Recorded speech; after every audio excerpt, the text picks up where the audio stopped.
001 quoi. Nya se banda awa internet awa. Facebook awa, Google awa. Donc Raph Ngindu le présentateur la force créative Congo Promo. Congo Boroto ça la force militaire na Congo Promo. Congo. Grande le bel wata.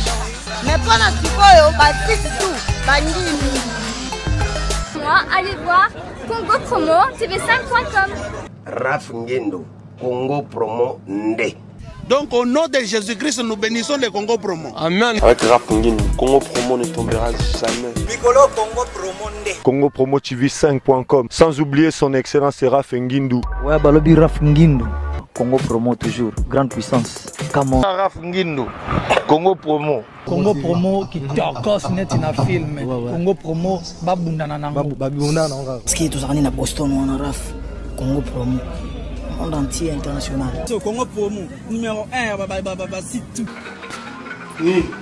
Loba il tombe même l'ingage. Loba. Et ça problème il y a couple et ça concerne tous les deux. Tous les deux oui, mais ça concerne tous les deux. Pourquoi même l'ingage? Pourquoi même l'ingage sur l'angle? Expliquez docteur.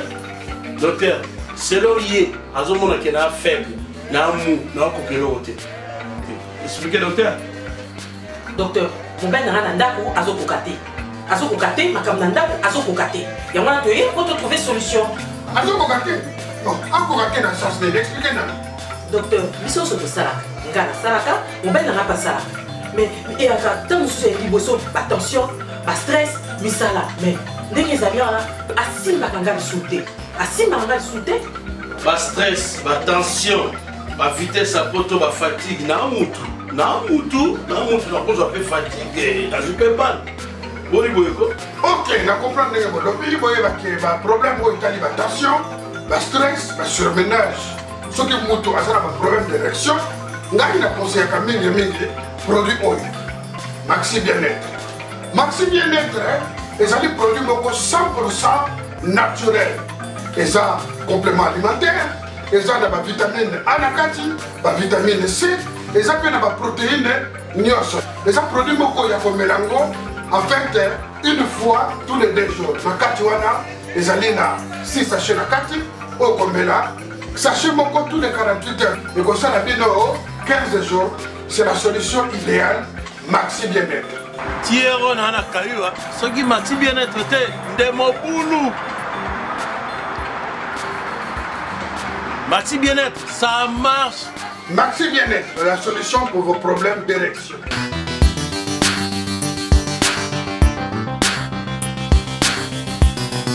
Voilà, je pense que doit continuer toujours soirée et tirade. Alors, Héritier Watanabe, par rapport à cet album, il avait lancé une chanson. Et cette chanson aujourd'hui, ça part dans les 2 ou 3 millions de vues. C'est une chanson qui a été dédiée par cette dame qui s'appelle Bernadette Massengu, à qui je dis bonsoir. Bonsoir. Bonne fête. Pardon? Bonne fête. Merci. Voilà. On est en train de nous suivre partout dans le monde, en France, en Belgique, partout dans le monde, ils sont en train de nous suivre. Alors vous êtes là, Bernadette Massengu, d'abord on peut savoir quelle est ton impression par rapport à la chanson qu'Héritier Watanabe t'a dédiée. Aujourd'hui, tout le monde veut savoir qui est Bernadette Massengu. Et je suis très contente, très heureuse de la chanson. Il a fait une belle chanson, il en a fait 2 pour moi. Dans l'album j'ai 2 chansons, BM Remix, et je suis contente, ça me fait plaisir. Héritier Watanabe, il est qui pour vous? C'est un ami. Héritier, c'est un artiste. Pour moi, c'est un artiste aussi, c'est aussi un ami. Donc je l'ai connu en 2009 je crois, donc je l'ai suivi jusqu'à aujourd'hui quoi. Apparemment, Héritier Watanabe, tu l'as suivi depuis Maison Mère, il t'a dédicacé dans plusieurs chansons et aujourd'hui il t'a fait tout un titre entier. D'abord, quel est le message que tu pourras dire à l'artiste?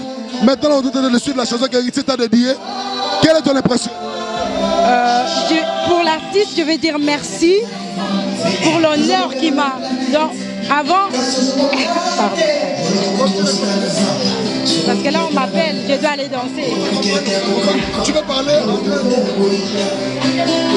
Voilà, on l'accompagne. On le comprend. Bernadette Massemou. Voilà. Elle est là.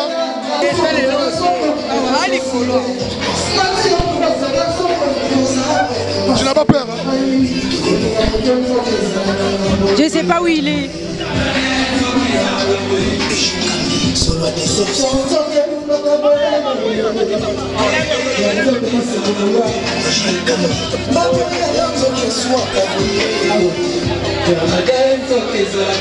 Voilà, merci notre esprit déjà que retira des comptes ici la forme.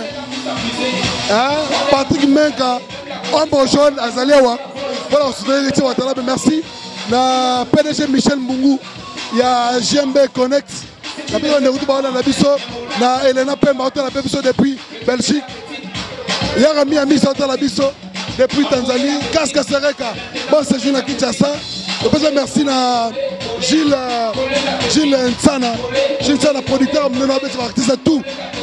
Les plus grands producteurs, la diaspora, alors nous sommes ici avec Patrick Menka, Ombre Jaune. Boni. Ouais, ça va, ça va, ça va. Il y a pratiquement 48 ans aux Miki. Si c'est la dernière Miki, il n'y a même pas 2 jours. Il y a des aller retrouver comme on a le repas en Barois. Donc, pour le soutenir petit.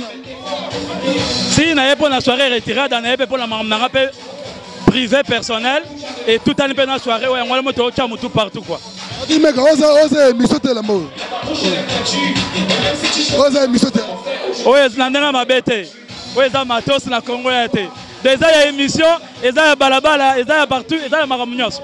Oui, c'est héritier Watanabe, autobus retirada. Tout pendant pratiquement une année. Toleli album Robima.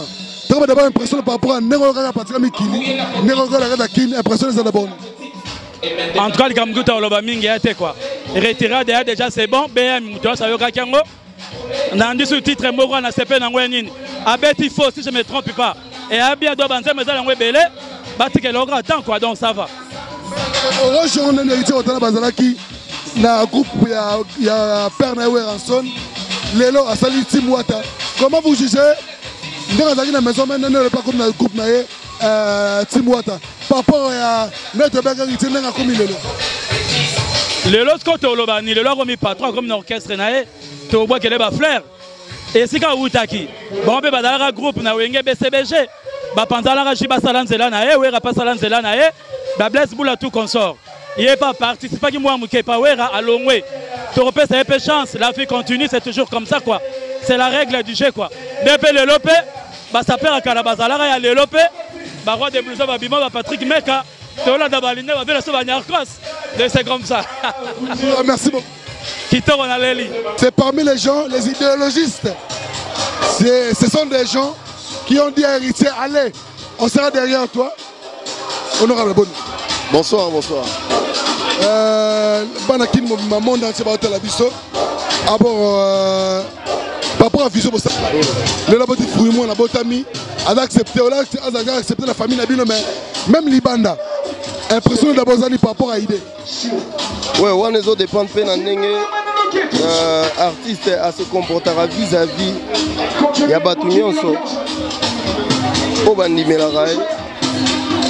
Je crois que c'est un jeune, pour beaucoup parce que l'album est venu il y a une semaine, lui il est arrivé hier. Et nous qui sommes ici à Kin, qui sommes ses amis, sa famille, pourquoi pas tout ça les lots que non, en entendant la promotion, il y a au plus plutôt réservé l'espace en plus la circonscription dans la ou bien vous place la Chaliba députation dans la. Comment déjà il y a des députation qui tombent en haut de la Dada. Et on est mais c'est un ami, c'est un frère. On peut ah déjà.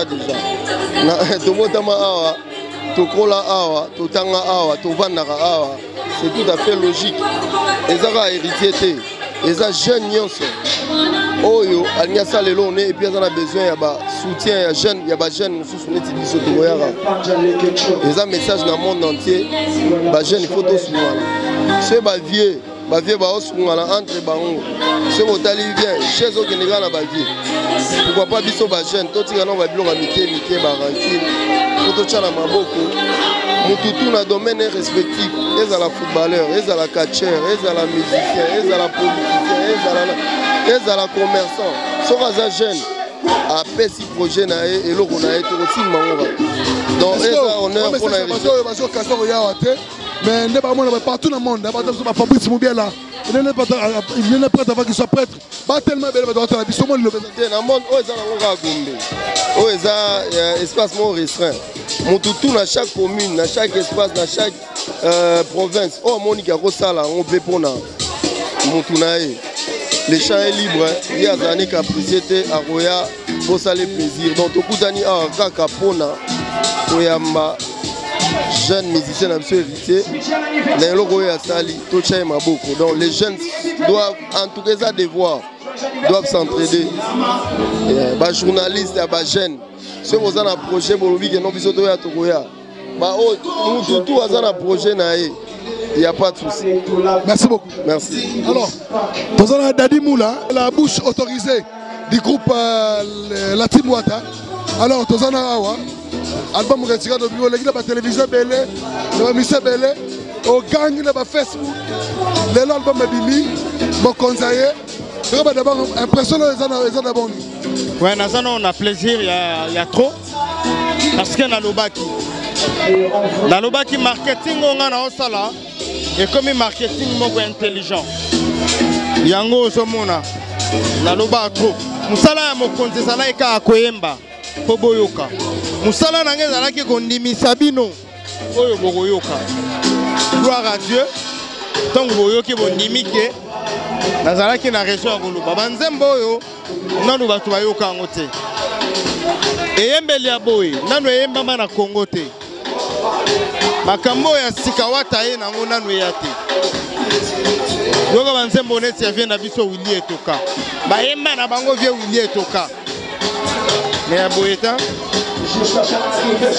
Ya boyete. Banzembo vie na biso Salomon Escadela. Abeti fo ya maître Tete Kabwe. Tala banzembo ya boye. Album eza sans insanité. Album éducatif. Album consolateur. Donc, na habité na Golobani. Album moyo, album moyo bongo la makambo. Et bongo la une vision musicale congolaise. Moni batuando kende boy.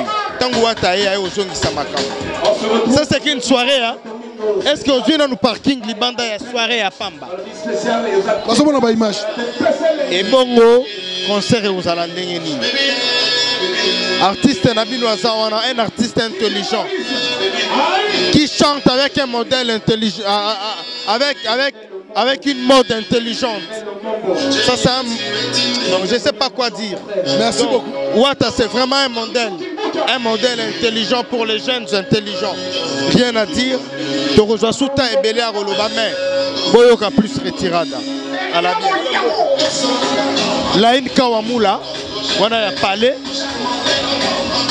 Voilà, merci. Mbote bandeko nyonso bazolandanga comme eza Aimé Bosita Open naza parmi les responsables de décoder CPLA TV.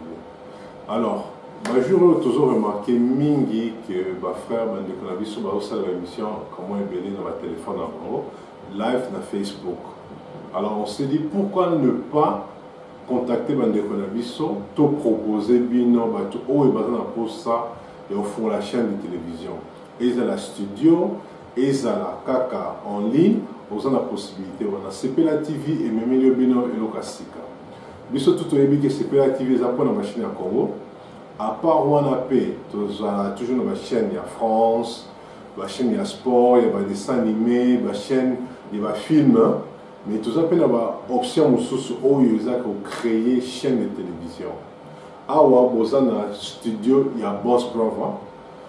Caméraman on l'accébino place na biso comme toza awa na studio oyo exemple ils ont kitimi balé ils ont la lumière ils ont 3 caméras ils ont la place à régie ils ont un ordinateur donc ils ont tout ce qu'il vous faut pour oser un studio na moko alors ceux qui eza parmi baoption na yo badésir na yo rêve na yo ou un jour au créer chaîne de télévision na yo oyo bato baolanda na Décodeur Sepela TV na website na yo baomona ngo na téléphone baolanda ngo na baportable na baordinateur baotala ngo na baiPad et en plus baotala ngo mpe live na YouTube ou live na Facebook bohésite te bocontacte biso lelo toyokana biso toza basé na Londres mpona bato oyo baza na Londres soki boza intéressé bobetela biso to boya awa botala tosolola vous êtes les bienvenus.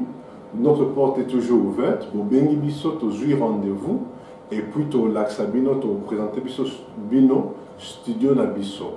Bato o pe baza libanda, c'est la même chose, vous êtes les très bienvenus.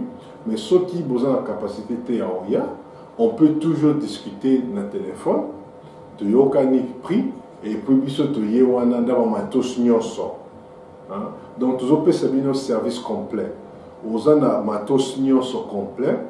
Aux un service, aux un serveur, aux un ata biso moko pe mayele oyo tous en ango ya ko gérer chaîne de télévision toya to pêche expertise wana comme ça yo pe au banda chaîne de télévision na yo parce que biso tout yebi que chaîne de télévision est vraiment rentable.